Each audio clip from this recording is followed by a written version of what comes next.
Hi குட்டீஸ். அக்கா இன்னைக்கு உங்களுக்கு ஒரு கதை சொல்ல போகிறேன். அதாவது தன் மகனை இழந்த தந்தை.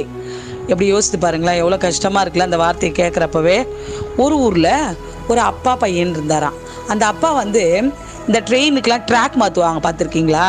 அந்த மாதிரி ட்ராக் மாற்றுற வேலை அவருடைய வேலை. அதாவது அது அந்த ட்ரெயின் போகிறது கடலுக்கு நடுவில் போகிறது, கடலுக்கு மேலே போகிறது. அப்போ கப்பல் வரப்போ அந்த பிரிட்ஜை அவர் ஓப்பன் பண்ணணும். கப்பல் போயிட்ட பிறகு அந்த பிரிட்ஜை மூடினா ட்ரெயின் போகும். இப்படிப்பட்ட வேலையை செய்துன்னு இருக்கப்போ அவருக்கு இருந்த ஒரு மகன் இருந்தார் இல்லையா? அந்த பையன் ரொம்ப சுட்டி, நல்ல பிள்ளை, கடவுளுக்குள்ளே இருக்கிற பிள்ளை. அந்த பிள்ளை என்ன பண்ணிச்சு, அப்பா நீங்கள் வேலை செய்கிற இடத்துல நான் பார்க்கணும்ப்பா, நான் வரேன்ப்பா, வேண்டாப்பா நீ அம்மா கூடவே இரு அப்படின்னு எவ்வளோ சொல்லி கூட அந்த தம்பி என்ன பண்ணா, அவங்க அப்பா வேலை செய்கிற இடத்துக்கு போனா. பிள்ளைங்களா, என்னாச்சு தெரியுமா? கப்பல் வந்தது. அவர் என்ன பண்ணாரு, அந்த பிரிட்ஜை ஓப்பன் பண்ணாரு. கப்பல் கடல்ல அந்த பிரிட்ஜை தாண்டி போயிடுச்சு. அப்போ இவர் என்ன பண்ணாரு, இப்போ ட்ராக் என்ன பண்ணணும், சரியா பண்ணாதான் ட்ரெயின் அது மேலே போகும்.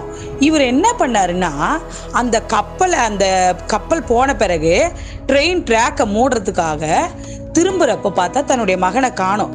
அப்படி பார்க்குறப்போ எங்கன்னு தேடுறப்போ ட்ரெயின் வேற வர ஆரம்பிச்சிச்சு. பிள்ளைங்களா, ட்ரெயினில் எப்படியும் ஒரு 1000-2000 பேர் வந்துட்டு இருக்காங்க. திடீர்னு பார்த்தா தன்னுடைய மகன் அந்த ட்ராக்கு திருப்புறோம் இல்லையா, அந்த கம்பியெல்லாம் வளைவா இருக்கும். அந்த கம்பி கிட்ட போய் நின்று எட்டி பார்த்துட்டு இருக்கான். அப்பா சொல்றாரு, தம்பி சீக்கிரம் வந்துரு, அது ஆபத்தான பகுதி. நான் ட்ராக்கை திருப்புறப்போ அந்த ட்ராக் உள்ள நீ உன் தலை மாட்டுச்சுன்னா கட் ஆயிடும், தயவு செய்து வந்துருன்னு எவ்வளோ கத்துறாரு. பிள்ளைங்களா, ஆனாலும் அவரால் அந்த கையில பிடிச்சிருக்க அந்த ட்ராக்கு திருப்புற கம்பியை விட்டுட்டும் வர முடியல. 1000-2000 பேர் ட்ரெயினில் ட்ராவல் பண்ணிட்டு இருக்காங்க இல்லையா, அந்த ட்ரெயினும் வந்துட்டே இருக்கு. இவரால் என்ன பண்ணுறதுன்னே தெரியல. அவரால் கடவுளே எப்படி என் பிள்ளைய காப்பாத்து அப்படின்னு.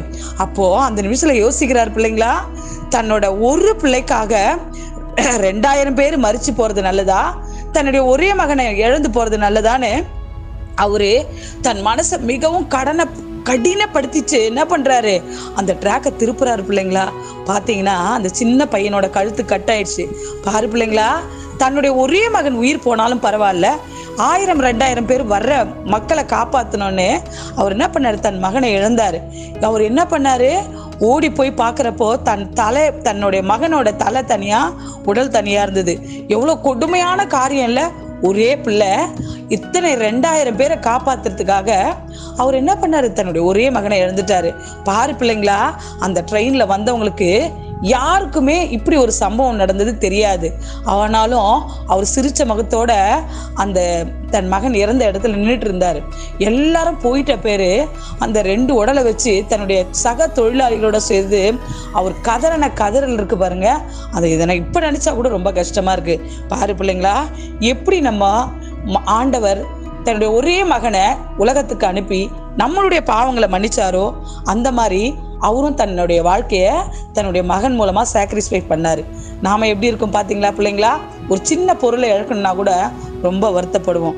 பாரு பிள்ளைங்களா, நம்ம எப்படி இருக்கணும்ன்றதை நீங்களே யோசிச்சிங்க. பாய் குட்டீஸ்.